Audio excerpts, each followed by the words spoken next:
Siang Om. Siang ya. Ketemu lagi. Mau sharing-sharing apa ya? Cari-cari bahan kacer buat lapangan tuh ciri-cirinya tuh gimana Om? Oh, Mas Teh mau cari bahan. Cari bahan buat lapangan gitu. Buat lapangan gitu. Kalau untuk bahan itu sebetulnya kita carinya gimana ya Mas ya? Untuk penjelasannya. Yang jelas kita cari kalau bahan kita cari yang umurnya sudah agak mapan yang pertama gitu ya.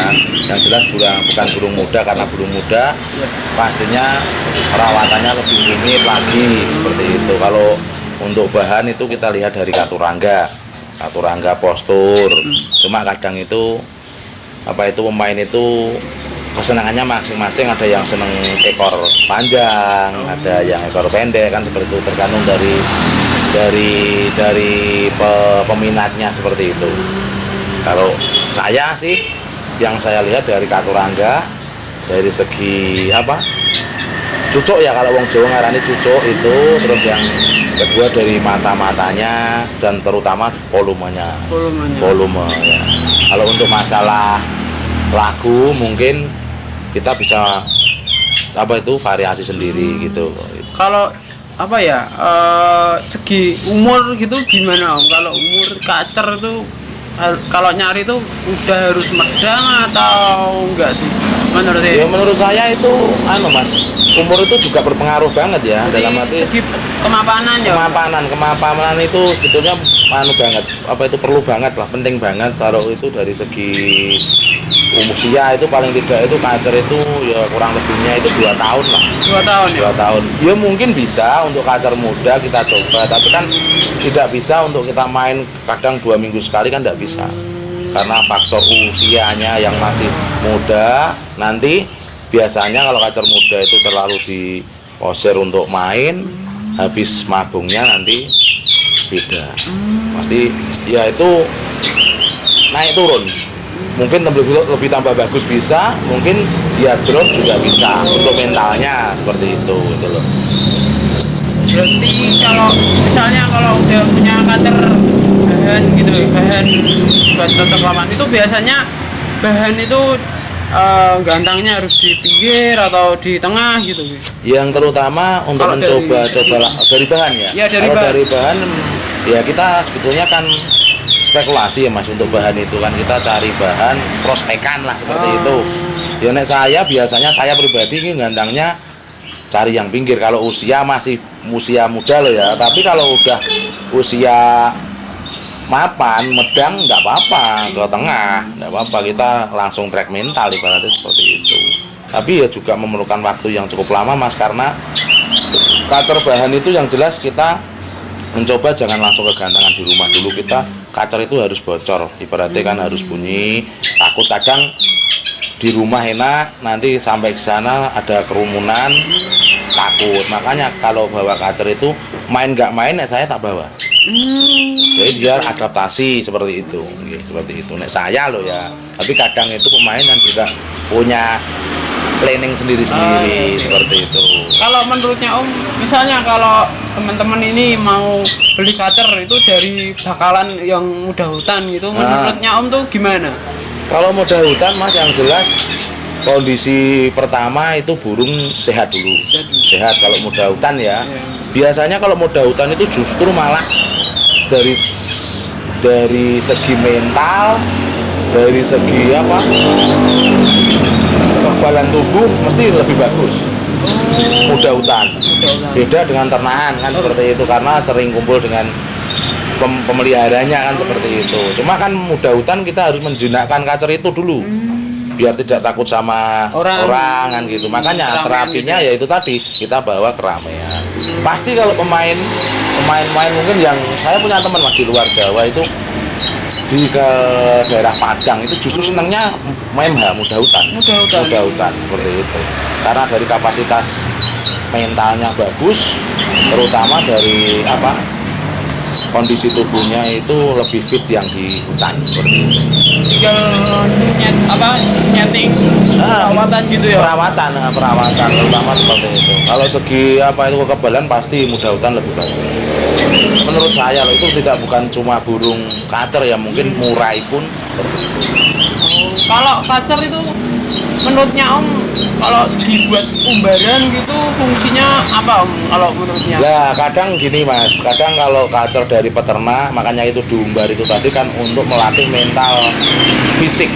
Untuk fisiknya, karena dia sering di kandang itu terus kan seperti itu, jadi geraknya kurang, nafasnya kurang, padahal kacer itu kan harus napas panjang gitu loh, karena durasi kadang ya itu tadi, durasi untuk lomba besar itu pasti ada kira-kira 15-20 menit kan seperti itu gitu loh. Memang untuk mental Mas yang jelas itu, mental yang jelas, mental pertama, terus yang keduanya untuk napasnya seperti itu. Berarti kita gini loh, kita mau jadi atlet kan kita harus olahraga seperti itu. Nah, jadi buat bentuk fisiknya dulu ya, betul. Kalau misalnya kacer bahan itu sistem perawatannya tuh jemurnya tuh berapa jam atau berapa menit gitu kalau bajar bahan ya. Kalau bahan saya biasanya Mas itu penjemuran memang tidak terlalu lama ya, paling lama itu setengah jam, cuma sering saya mandikan. Yang pasti kalau kacer bahan kan jelas manuk itu gigas. Makanya kita cara menjinakkan, kalau pribadi saya itu tadi tak sering dimandikan, kalau enggak langsung tak masukkan ke umbaran. Jadi umbaran itu tadi sudah ada cepu mandi, tapi posisi umbaran tutup pakai MT atau apa, jangan ada mungkin hewan kucing atau manusia liar timur, biar dia bunyi-bunyi di situ. Nek saya ngetesnya begitu, seperti itu. Jadi kalau dari bahan itu settingannya harian tuh gimana Om biasanya kalau segi dalam? Kalau kacer bahan bakalan itu kalau kroto itu wajib atau gimana?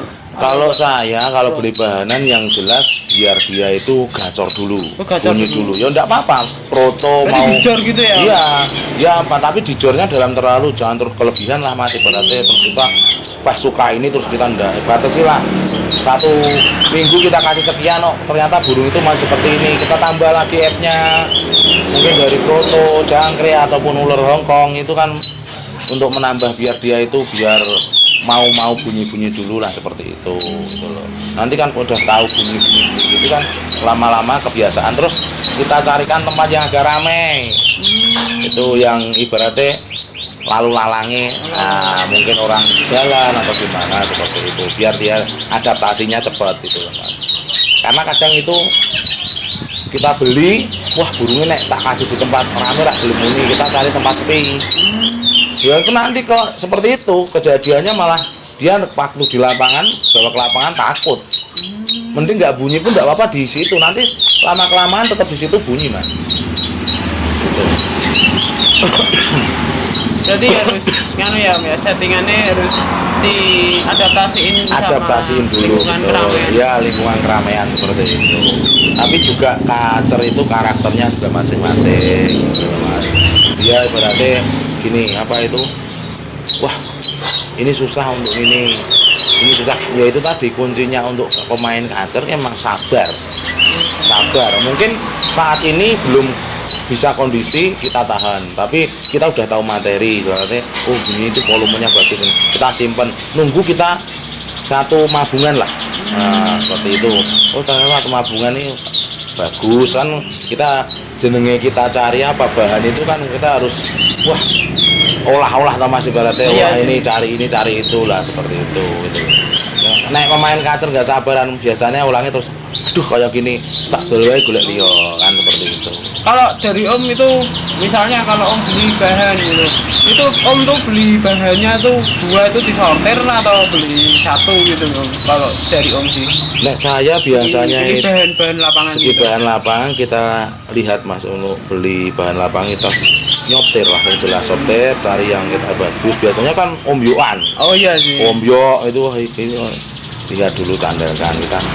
Udah tahu bunyinya lah, oh volume itu, nah, kita pilih seperti itu. Aturangganya masuk, burungnya dari segi kaki, kuku, mata Aman gitu ya? aman semua gitu loh. Ya. Tinggal kita nanti pengolahannya di rumah kan seperti itu. Ya gimana ya Mas, untuk kacer itu memang butuh perawatan khusus lah, jelas perawatan khusus gitu. Terus kita nanti masterannya di rumah cari-cari yang roll-rollnya, yang tembakannya kan seperti itu. Berarti ya kuncinya harus sabar ya Om ya. Kuncinya sabar, memang memain kacer itu kuncinya sabar Mas itu. Karena ya itu tadi, kacer itu burung fake, memang benar-benar disiapkan itu tadi. Jangankan cuma kita cari bahan Mas, kita cari beli gacoan apa udah beli burung jalan belum tentu kita bisa jalankan kok. Iya sih, Om. Gitu loh. Dari kemantepan lah, kemantepan dari kitanya bagaimana seperti itu. Kalau segi dalam apa ya, kalau kacer bakalan itu kan ada Om, dikasih minumannya, dikasih vitamin kayak Ebo atau apa gitu. Kalau dari segi Om tuh gimana Om, kalau dari ngasih vitamin gitu? Nek saya vitamin itu butuh nggak butuh ya, dalam arti kita lihat kondisi burung. Kondisi burung. Ya, kalau dia sudah ibaratnya makannya lahap, enak, terus untuk kotorannya dia bagus, nggak butuh seperti itu. Nah, saya loh, gitu. Kalau ibaratnya kok kotorannya seperti ini, kok kondisi burung itu kok seperti ini, tidak gerak-geraknya tidak gesit, terus ibaratnya kayak burung lemas itu, lah kita baru pakai vitamin. Nah, saya pribadi nggak ada Mas, untuk burung saya itu yang pakai vitamin itu nggak ada. Paling saya pakai untuk itu 1 minggu sekali itu pakainya saya cuma las segar kok, larutan lah intinya, larutan seperti itu untuk apa itu, untuk tenggorokan itu aja. Kayak untuk vitamin seperti vitamin stamina dan sebagainya ini enggak, jarang saya pakai. Jarang sekali. Justru saya dari makanan proto, ulat Hongkong, jangkrik pasti pakai. Kacer saya itu setiap hari ada kroto terus, Mas. Ada kroto ya, Om? Kroto terus. Jadi kroto seminggu berapa kali Om? Kalau misalnya kalau dari bakalan gitu? Saya setiap hari tak kasih. Setiap hari, biar dia ngereceh dulu. Receh dulu. Ya. Nanti kalau dia udah mapan lah baru kita set. Oh, Setnya gitu bagaimana. Tahu tak atik sendiri lah. Dikasih ini mungkin seminggu kasih 3 kali atau 2 kali untuk kroto seperti itu. Yaudah Om, makasih loh Om. Siap. Atas apa seri-serinya ciri-ciri nganu cari kacer. Oh, cari kacer prospekan gitu ya. Itu ya mungkin itu nanti bermanfaat untuk teman-teman yang lain lah, khususnya mudah-mudahan. kacer Mania. Oke, siap. Jangan lupa subscribe di channel TYK Jawa. Terima kasih. Siap.